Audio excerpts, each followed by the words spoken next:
was running a little behind for school on the morning of Friday, March 16th, 1984. Around 8:20 a.m., her mom, Susan, pulled up to Bertha Hyde Elementary School. Now, she usually dropped her daughter off on the playground at the back of the school where all the kids kind of played until the bell rang, and then they would go in the back door. But because they were so late on this morning, the playground was already empty, and the back door to the school was closed. Susan remembers Tracy hesitating, realizing that back door, the one she always entered through, was locked. Tracy then headed toward the gate that led to the front entrance of the school. Susan sat and watched as her daughter walked out of view. She would have no idea that this would be the last time she would ever see Tracy alive. Susan drove away from the school, and it was like a normal day for her. At 2:45, she headed back to the school to pick up Tracy. She pulled up to the parent pickup, kind of expecting Tracy to be out there waiting, but she wasn't. She sat and watched as the students kind of trickled out of the school, but Tracy never came out. So she kind of sits there for a few minutes wondering if her daughter had kind of gotten distracted by friends or something. But as the minutes started ticking by, she really started to feel like something might be wrong. The only thing that made sense to Susan was that Tracy had decided to walk home with friends, and she had somehow missed seeing her leave school. So she drove home slowly, keeping her eye out for her daughter. When she arrived back home, there was no Tracy. So she drove back to Bertha Hyde Elementary and went inside. She headed for Tracy's class, where she found her teacher and asked if she happened to know where Tracy was. But her teacher told her that Tracy hadn't been in class that day. Susan wasn't really sure what to do. She had dropped her daughter off at school, but now she was being told she never made it into the school. She was in shock.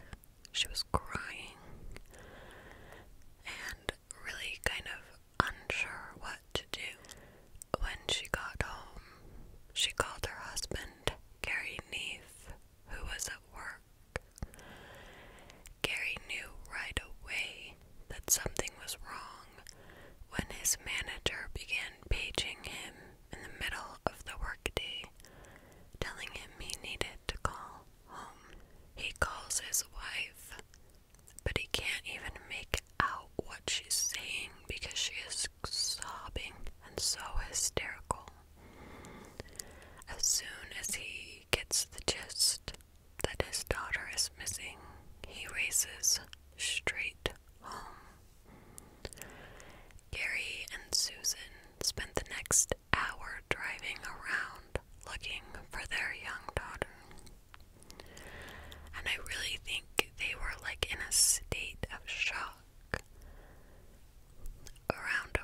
responded right away and launched an official search for Tracy. In the meantime, detectives were interviewing her parents. Gary told detectives that it had just seemed like such a normal day. Tracy had woken up and watched cartoons while her mother left to go deliver papers for her paper route. Susan had been running a bit late that morning, and Susan usually got Tracy ready. He made sure she was dressed and did her hair. He told detectives that she had been wearing a pair of jeans and a shirt that said, "I don't look for trouble," written across the front. Susan told police that she had been running late, so when she dropped Tracy off on the playground, it was empty. Normally, Tracy would run onto the playground with her classmates and wait for the teachers to come out and lead them back inside the school through that back door. But that back door was always locked, so once all the students were in, it remained locked. And the only way to get into the school was through the front entrance. The school did this for safety of the students, so they had to go check in if they were late. Susan had just assumed her daughter had entered the school through the front doors, although she hadn't seen her actually walk through the front doors from where she dropped her off. She was walking toward the front of the school the last time her mother saw her. Tracy was wearing a winter coat and carrying a red backpack and her Pac-Man lunchbox. At the time that Tracy went missing, the school had no policy in place that alerted parents if their children were marked absent. So by the time Susan realized her daughter had never made it to school, Tracy had already been missing for nearly 7 hours. And sadly, it was already too late to save her daughter's life. Police were conducting a massive search around the elementary school when a heartbreaking discovery was made about 40 miles from the school near Nederland, Colorado. A couple out walking their dog around 4:45 p.m. at Parker Reservoir in Boulder Canyon had stumbled across the body of a young girl who was later identified as Tracy Neef. Tracy's body was found in a grassy area not far from the Colorado Highway 119. It looked as though her killer had carefully placed her on the ground. Her knees were bent in together and her palms were placed down on her stomach. A search of the area also discovered school supplies and her backpack scattered nearby. A man later came forward to police saying he had found Tracy's backpack near the side of the road around 1:30.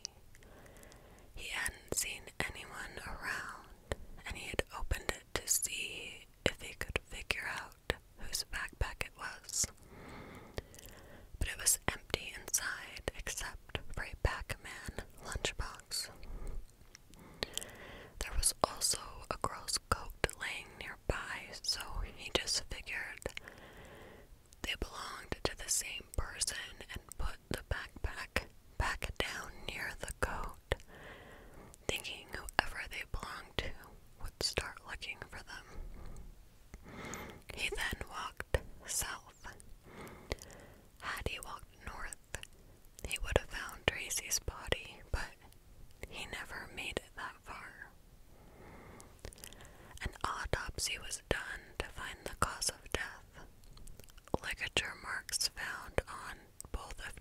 Tracy's wrists indicated that she had been restrained at some point. There was also this weird ligature mark, like along her chin, and this seemed to have come from the strap on her coat. Police believed that the killer had been trying to keep her quiet by holding her coat really tight around her mouth, which left a mark in the process. She also had 2 scratches on her face, one on her cheek and the other above her eyebrow. These had likely been made from the killer's fingerprints as he tried to keep her quiet. Although Tracy was found wearing her t-shirt and jeans when her body was discovered, the medical examiner found evidence that Tracy had been sexually assaulted prior to her death. Her cause of death was determined to be asphyxia. So, according to the ME,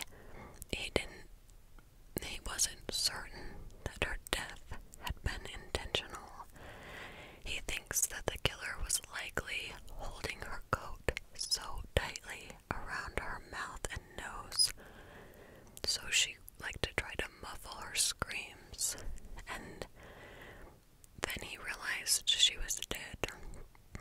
So, because her body was found so close to the highway, they think he just got rid of it as quickly as he could.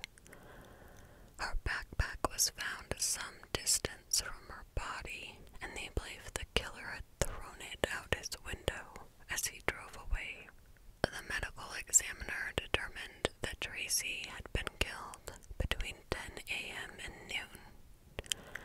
Detectives theorized that someone had seen her headed to the front door and had either just snatched her or had somehow enticed her into getting into his vehicle.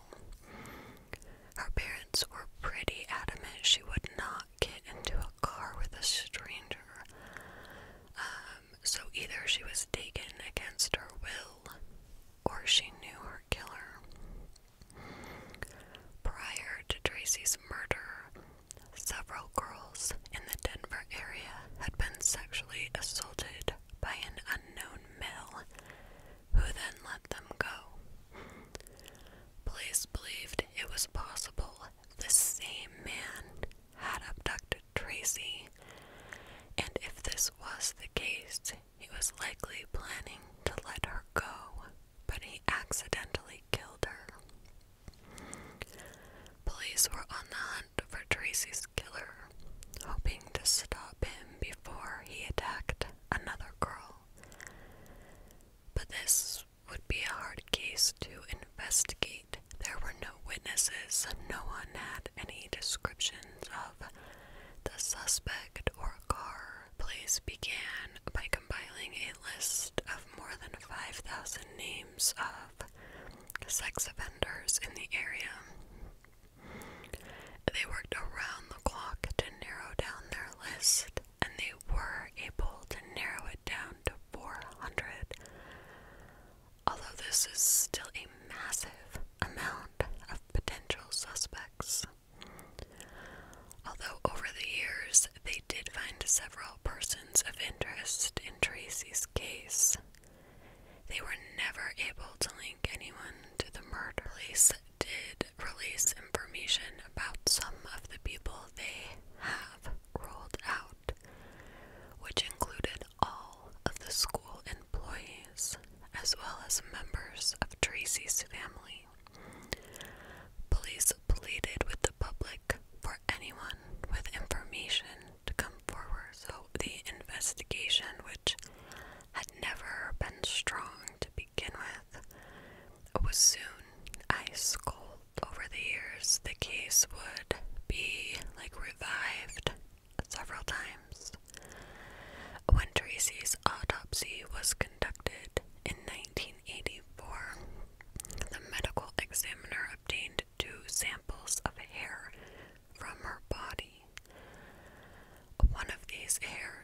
found on her shoe, and at some point this sample was lost.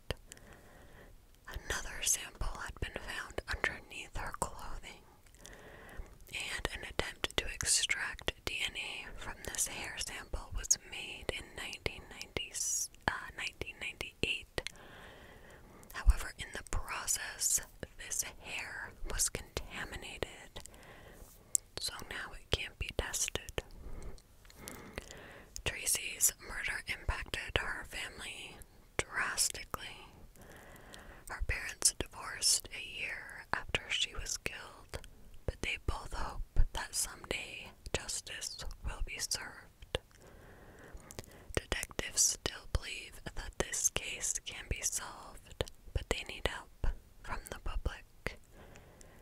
It is likely there are still people living in the area with information about Tracy's death, and police hope that someday one of them will come forward and help solve this cold case. If you have any information about the murder of Tracy Neef, please call the Thornton Police Department at 720-977-5150.